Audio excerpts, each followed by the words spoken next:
આપણે નાગવા બીચ પહોંચી ગયા છે અને અત્યારે એના સર્કલે ઊભા છે. તો મને એવું થયું કે તમને અહીંયાથી સર્કલ બતાવું, ત્યાર પછી અંદર જાય એ તમને બતાવું. તો મેડમ, નાગવા બીચ જઈને તમારે નાવા બાવા નથી હો, ધ્યાન રાખજો. નકર કપડાં બીજા નથી અને લાવ્યા નથી એટલે પ્રોબ્લેમ થશે. તો શું કે તો ખાલી આટો તો મારવા આવીશ ને મારી સાથે. તો ફ્રેન્ડ્સ, તમને અહીંનો વ્યૂ અને એનો નજારો બતાવું. જો અહીંયા તમે જોઈ શકો છો કે અહીંયાથી આ બાજુ નાગવા બીચ ઉપર જવાનું છે, આ બાજુ જવાનું ક્યાં આપણે વણાકબરા ગયા હતા ને, અહીંથી વણાકબરા જવાનું છે. અને અમે આ સાઈડથી આવ્યા છે, તમને બતાવું. જો આ સાઈડથી, તો આ સાઈડથી દીવમાંથી આવ્યા. અને આ નાગવા બીચનું સ્ટેચ્યુ છે કે આ બીચ, સોરી, નાગવા બીચ ઓળખવા માટે આ સ્ટેચ્યુ જોઈ લો ને તમે, એટલે તમને ખ્યાલ આવી જાય કે નાગવા બીચ પહોંચી ગયા. તો ચલો મેડમ, લેટ્સ ગો, મળીએ હવે નાગવા બીચ ઉપર. તો ફ્રેન્ડ્સ, ફાઇનલી નાગવા બીચ ઉપર પહોંચી ગયા છે અને નાગવા બીચ ઉપરનું જે લોકેશન નજારો તમને બતાવું. જો કેવો મસ્ત નજારો છે. તો તમે જ્યારે આવો ત્યારે નાગવા બીચ અચૂકથી આવજો. અને મેડમ જો લાઈવ કરીને બેઠી છે ફેસબુકમાં. તો મેડમ, શું કહો, નાગવા બીચનો વ્યૂ કેવો છે? તમને શું લાગ્યું? તડકો લાગે છે તો નાઈ લે ને, અહીંયા દરિયો ફૂલ ભર્યો છે પાણી વાળો. તો ને શું વાંધો છે? 5-7 જોડી લઈને આવ્યા જ ને, તો નાઈ લે. તો ફ્રેન્ડ્સ, કપડાં ઓછા લઈને આવ્યા હતા, એટલે કે મીન્સ કે એક જ જોડી લઈને આવ્યા હતા, એટલે કારણે ના મેડમ નથી, પણ હવે ટ્રાય કરીએ કે નાવાનું જોઈએ એટલે જોઈએ. ઠીક છે? તો જો મેડમ, શું કહો છે નાવાનું? નાવું હે ના ને? હવે હું મજા આવશે? કપડા લાવીએ તો ના કપડા હે નાવું? તો ફ્રેન્ડ્સ, તો ફાઇનલી હવે અમે ઘરે જઈએ છીએ. કેમ કે શું કહેવાય કે આ નવાબઝાદાની જીતના હિસાબે દરિયામાં નાવું બી પડ્યું ને. હાલ જો બેહાલ થઈ ગયા છે. આખું શું કહેવાય, ખારું મીન્સ વાળ, કપડાં બધું રેતી ભરાઈ ગયું છે. કંઈ વાંધો નહીં, હવે સીધું આપણે ઘરે જ જવાનું છે. કહેવત છે ને કે ધરતીનો છેડો ઘરે ગયા વગર ના ચાલે. તો અમે બી ઘરે જઈએ છીએ. ચલો ફ્રેન્ડ્સ, તો અમે બાય બાય કહીએ છીએ, તમે બી બાય બાય કહી દો. ફ્રેન્ડ્સ, ચાલુ ગાડીએ સોરી હું બ્લોગ બનાવું, પણ એવું હતું કે અહીંનું જે નજારો, અહીંનું લોકેશન જે છે એ બહુ ભાવુક કરી દે છે.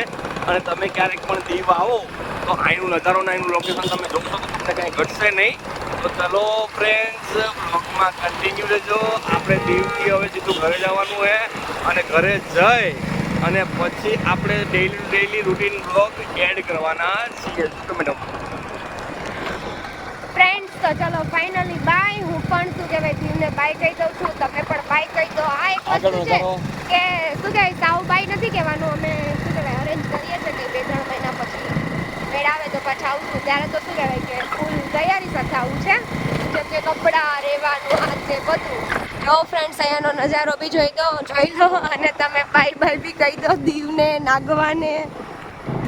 ચલો ફ્રેન્ડ્સ, તો હવે મળું તમને. હા, લોકેશન જોઈ લો. ચલો ભાઈ, આ નવાબઝાદા કે છે તો અહીંયાનું લોકેશન બી જોઈ લો. ચલો લાસ્ટ લોકેશન જોઈ લો દીવનું. જો ફ્રેન્ડ્સ, આ દીવનું એરપોર્ટ છે. અહીંયા સમથિંગ એમ કહો ને કે 2-3 કલાકમાં 2 પ્લેન તો અમે જોયા, કેમ જે બહુ નજીકથી હતા. લાઈવમાં બી તમને બતાડ્યા.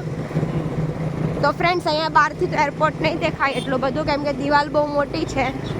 પણ કશો વાંધો નહીં, આપણે નેક્સ્ટ ટાઈમ આવશું ત્યારે ફૂલ ટાઈમ લઈને આવશું, બધું મેનેજ કરીને આવશું, ત્યારે હું તમને બધું બતાવીશ. જો ફ્રેન્ડ્સ, આ છે દીવનું એરપોર્ટ. અહીંયાથી એન્ટ્રી છે, પ્રવેશ દ્વાર. અહીંયાથી એક્ઝિટ ગેટ છે. અહીંયા નાની મોટી કેન્ટીન છે. તો ફ્રેન્ડ્સ, હવે નવાબઝાદા કંઈ બોલે એ પહેલા આપણે મળીએ. તો ફ્રેન્ડ્સ, ફાઇનલી આપણે નાગવા બીચને બાય બાય કહી દીધું. એવી રીતના જોવો તમે દીવને પણ બાય બાય કરી દો. તમારા બધાનો સપોર્ટ હશે તો પાછા આવશું ફરીવાર, અને ત્યારે સરખું વ્લોગિંગ પણ કરશું. કે અત્યારે સરખું જ થયું છે, બટ ઓલું કહે છે ને કે અમારે કંઈ પ્લાન નહોતો, પ્લાન હિસાબથી કંઈ થયું નથી, બધું વગર પ્લાને થઈ ગયું હતું. તો કંઈ વાંધો નહીં ફ્રેન્ડ્સ, જેમ આપણે નાગવાને બાય બાય કીધું એમ દીવને પણ બાય બાય કહી દો. શું કેવું તમારે? તો ફ્રેન્ડ્સ, તમે અમારા બ્લોગમાં કન્ટિન્યુ રહેજો, કારણ કે હવે આપણે દીવને બાય બાય તો કહી દીધું છે, પણ અહીંથી આપણે ધીમે ધીમે હવે આપણા શું કહેવાય કે આપણા રાજ્યમાં, ગુજરાતમાં આપણે પ્લાન કરવાના છીએ. અને મેડમ છે અત્યારે હાલમાં તમે જોઈ શકો છો અમારી પાછળ છોડીને બેઠી છે અને તમને આગળ બતાવું તો જોઈ શકો તમે આગળ નજારો કે પુલ ઉપરથી તમને કેવો નજારો મસ્ત લાગે છે એ કોમેન્ટ કંઈ કહેજો.